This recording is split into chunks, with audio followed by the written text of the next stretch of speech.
नमस्कार, मैं नेहा विश्वकर्मा। नजर डालते हैं दिन भर की तमाम खबरों पर एक्सप्रेस अंदाज में। संसद का शीतकालीन सत्र आज से शुरू। 19 दिनों के सत्र में होंगी 15 बैठकें और 19 विधेयकों पर होगी चर्चा। 17वीं लोकसभा का अंतिम पूर्णकालिक सत्र। तृणमूल सांसद महुआ मोइत्रा की बढ़ सकती है मुश्किलें। एथिक्स कमेटी की रिपोर्ट लोकसभा में होगी पेश। महुआ मोइत्रा पर पैसे लेकर सवाल पूछने का आरोप।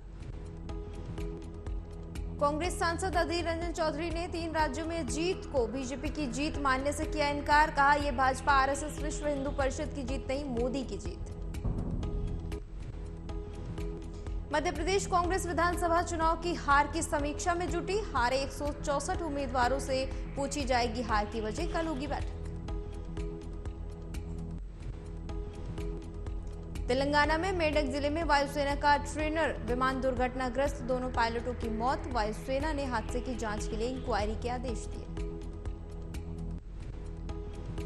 भारतीय वायुसेना का विमान तेलंगाना के तूप्रान क्षेत्र में हुआ दुर्घटनाग्रस्त। हादसे में दोनों पायलटों की हुई मौत।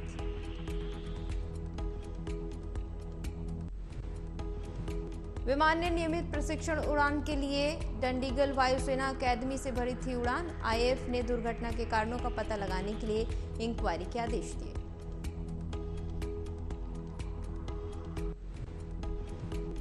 रक्षा मंत्री राजनाथ सिंह ने पायलट्स की मौत पर शोक जताया। उन्होंने सोशल मीडिया पर लिखा, दुर्घटना से दुखी हूं, दुखी घड़ी में संवेदनाएं शोक संतप्त परिवार के साथ। और मिजोरम में वोटों की गिनती जारी। 40 सीटों पर सुबह 8 बजे से मतगणना जारी। मिजोरम चुनाव में जेडपीएम का जलवा।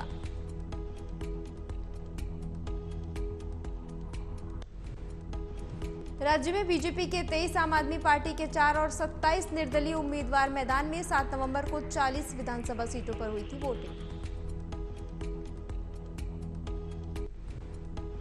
संसद का शीतकालीन सत्र शुरू होने से पहले पीएम मोदी ने संसद के बाहर कहा, राजनीतिक सरगर्मी तेज हुई।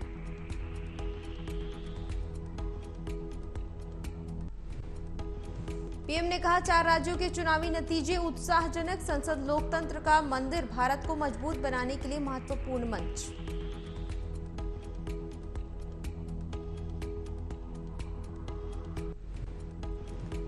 सकारात्मकता के साथ आगे बढ़ेंगे तो देश को देखने का दृष्टिकोण बदलेगा। देश ने नकारात्मकता को नकारा।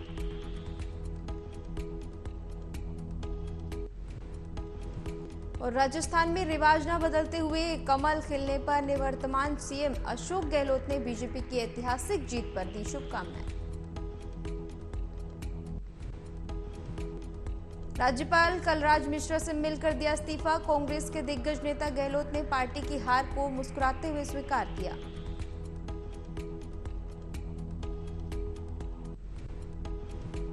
मध्य प्रदेश, राजस्थान और छत्तीसगढ़ 3 राज्यों में बीजेपी ने बम्पर जीत हासिल की। कांग्रेस सिर्फ तेलंगाना में अपना जलवा बिखेर पाई।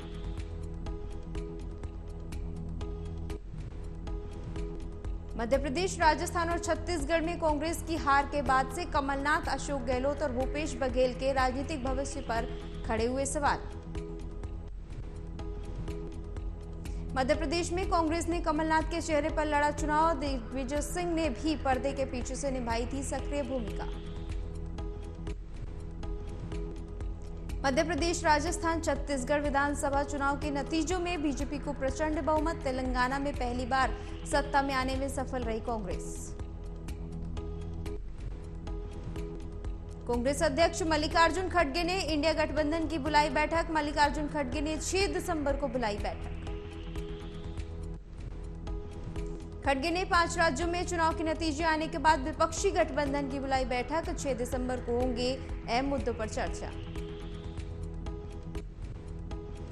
4 राज्यों के विधानसभा चुनाव नतीजों में बीजेपी को मिली सफलता पर मायावती ने खड़े किए सवाल।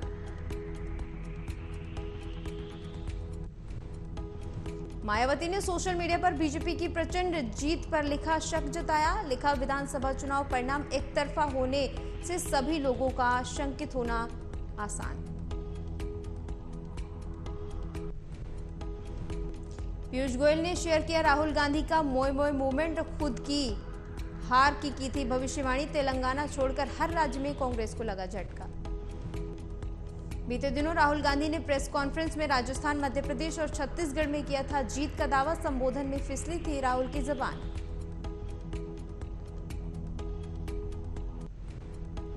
चुनाव में बीजेपी ने मध्य प्रदेश में 163, राजस्थान में 115 और छत्तीसगढ़ में 54 सीटें जीतकर बहुमत हासिल किया।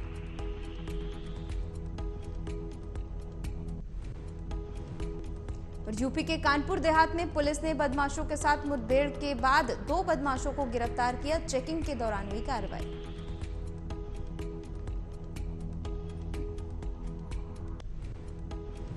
मौके से भागने की कोशिश कर रहे थे बदमाश, फायरिंग के दौरान एक घायल।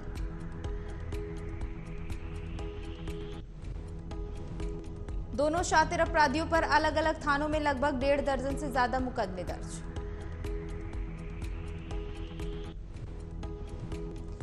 और लोकसभा चुनाव के सेमीफाइनल में जादुई आंकड़े देख भाजपाइयों में खुशी की लहर। जगह जगह बज रहे ढोल नगाड़े।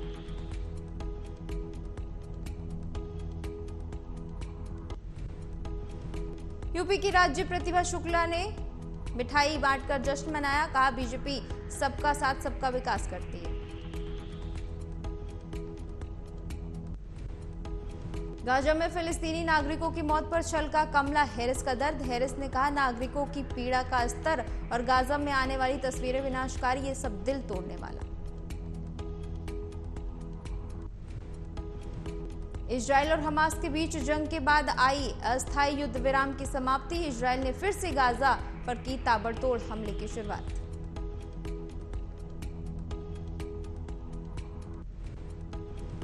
जंग में अब तक 15,000 से ज्यादा लोगों के मारे जाने का अनुमान। इजराइल गाजा पर लगातार कर रहा ताबड़तोड़ हमले।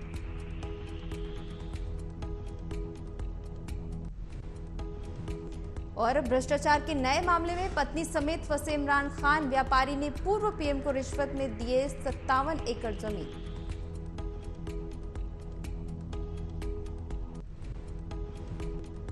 इमरान खान जेल से निकलना मुश्किल हो सकता है। पाकिस्तान में आगामी फरवरी में आम चुनाव, ऐसे में इमरान पर आ सकती है नई मुश्किल।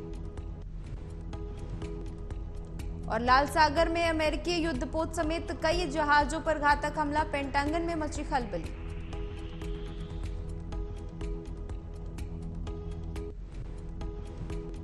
ड्रोन से किया गया हमला। कई अन्य वाणिज्यिक जहाज हमले के हुए शिकार। घटना से पेंटागन में मची सनसनी।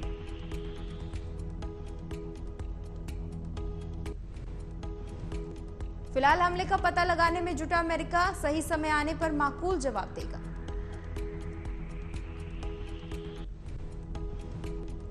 और बंगाल की खाड़ी में बन रहे चक्रवात के कारण तमिलनाडु में बारिश का अलर्ट। सर्दियों के मौसम में उत्तर पश्चिम, मध्य पूर्व और पूर्वोत्तर भारत में शीतलहर की संभावना। मौसम विभाग ने मध्य प्रदेश, महाराष्ट्र और कर्नाटक में येलो अलर्ट जारी किया। राजस्थान और कोटा, उदयपुर संभाग में हो सकती है हल्की बारिश। राजस्थान के कई इलाकों में ठुठुरन के साथ कड़ाके की ठंड। विजिबिलिटी में भी प्रभावित।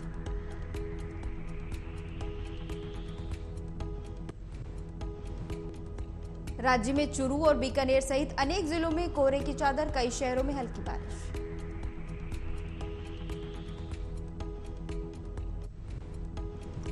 राजस्थान के कोटा, उदयपुर में अगले कुछ दिनों तक हल्की से मध्यम बारिश की संभावना। कई जगह मौसम शुष्क।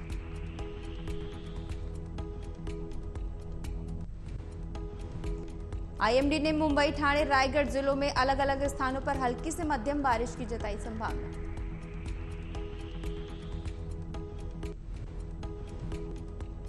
और गुजरात समेत कई राज्यों में बारिश की संभावना। बेमौसम बारिश के चलते फसल को नुकसान का अनुमान।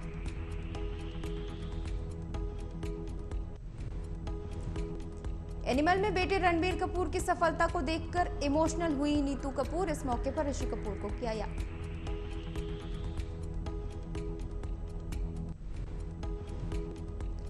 रणबीर कपूर की फिल्म एनिमल ने पहले ही दिन की धाकड़ कमाई। फिल्म ने किए कई नए रिकॉर्ड कायम।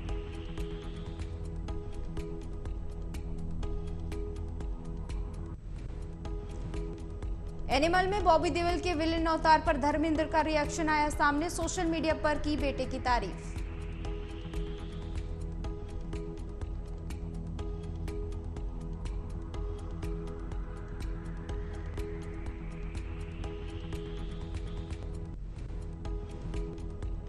बॉबी के खतरनाक तस्वीर को शेयर करते हुए सनी देओल ने भी कैप्शन में लिखा था बॉब।